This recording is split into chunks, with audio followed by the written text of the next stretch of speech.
Now, CBS 6 Sports with Sean Robertson. The first meeting between the Flying Squirrels and Akron was a homecoming to the Diamond for two arrows. Jake Roberts, who played at Maggie Walker and pitched at Virginia, and former Cosby standout Jake Lowry, who played his college ball at James Madison.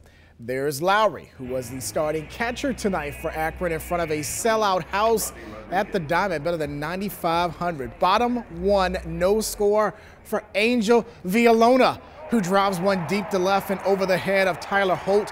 2 runs will come in to score to give the Squirrels a 2-zip lead. Top 2, same score for Lowry, who smokes one to right. Carlos Moncrief will score. Akron would tie it up at 2. Bottom 3 now, 4-2 Akron.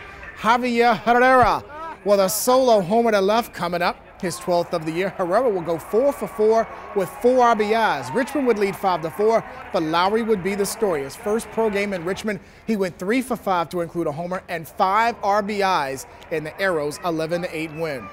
Goochland's Justin Verlander hasn't won in his last 4 starts, trying to end it in Toronto, where he tossed one of his 2 no-hitters. He would get some offensive help in the first from the bat of Prince Fielder, an RBI single to center that scored Andy Dirks.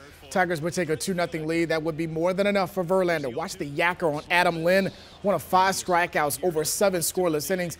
He would get the win for the first time in almost a month. 11-1 the final over the Blue Jays. Now, if you're wondering where Lane was on the 4th, he was at the presidential race at Nationals Park. The Nats and Brewers wrapping up a 4-game series.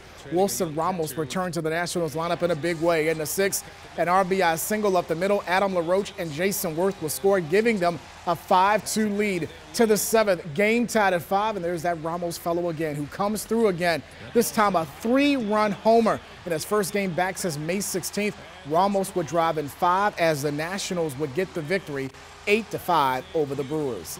To NASCAR, where Chesterfield's Denny Hamlin was one of 16 drivers who caught the ire of NASCAR's compliance. Hamlin and the other drivers failed inspection before today's practice at Daytona because of modified roof flap spacers. Now, the flaps are designed to keep cars on the ground during wrecks at high speeds. They were illegally machined down to reduce weight. NASCAR hasn't announced if penalties will be handed out. To the gridiron, where Richmond Raiders receiver Hakeem Moore was named PIFL Player of the Week.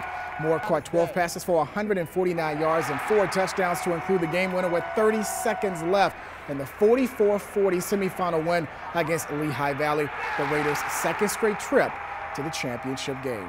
The news at 11 tonight continues right after this.